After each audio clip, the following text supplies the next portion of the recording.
Hello, Nerdfighter community. My name's Matthew Turner, and today it's story time. Today I'm going to be telling us all a little story we all know and love, Harry Potter's School of Prayer and Miracles. For good children. Sit back, buckle up, and enjoy.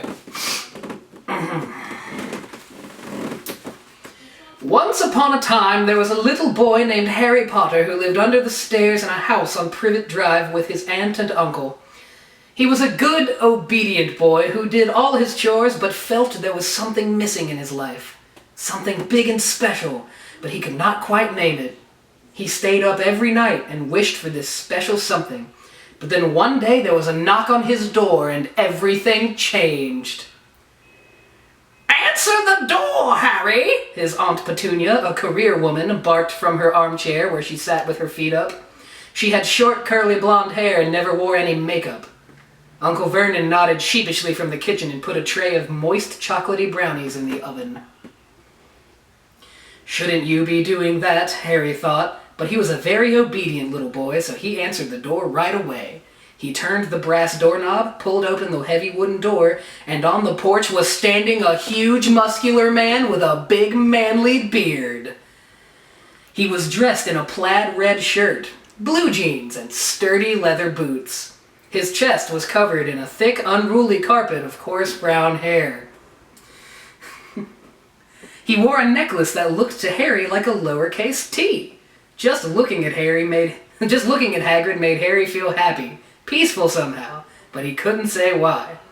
"Good morning, kiddo," the man greeted amiably, and smiled at Harry. He had the peaceful, friendly sort of face you know you can just trust. "My name is Rubius Hagrid. Could I speak to your mommy and daddy?" "I don't have a mommy or daddy," Harry replied sadly, and looked at his raggedy old blue shoes. Perhaps that's why he felt so lonely, not for the first time. "I am so sorry to hear that," Hagrid uttered empathetically. "You can speak with my auntie and uncle," Harry retorted politely, and blinked his big blue child eyes.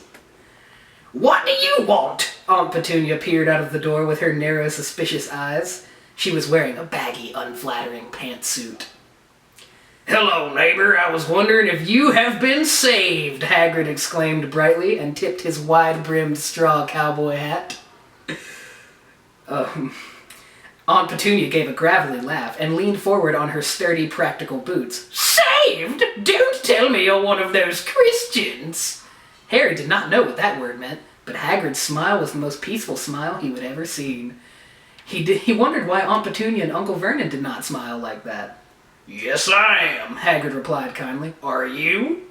Aunt Petunia laughed again and stuck her pointy, sharp nose in the air.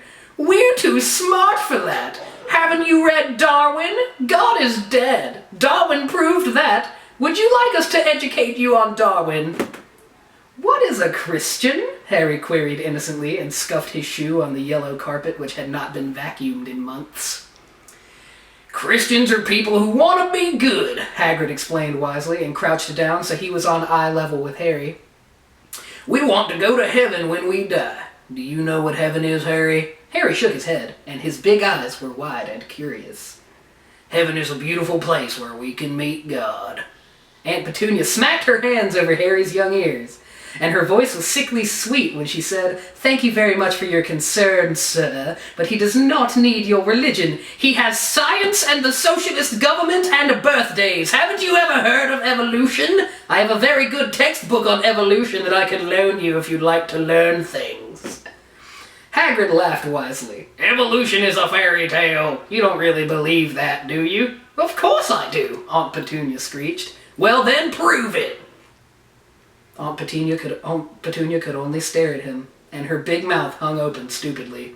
Here she thought she was so educated, and always demanded Christians prove that their God exists.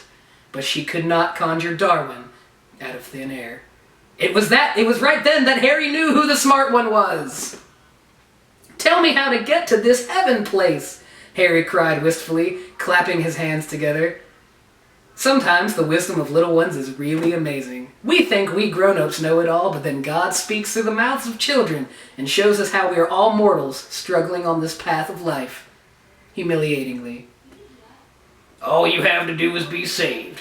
Do you want to be saved? I do, Harry squealed, jumping up and down. Then pray the sinner's prayer, sinner!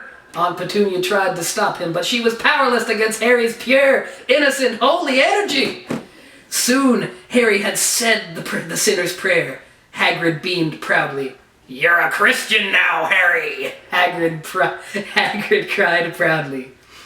Harry smiled, but then queried, But how do I be a Christian? I don't know how. Hagrid grinned widely. There's only one place in Britain to learn that. Hogwarts School of Prayer and Miracles! Thank you.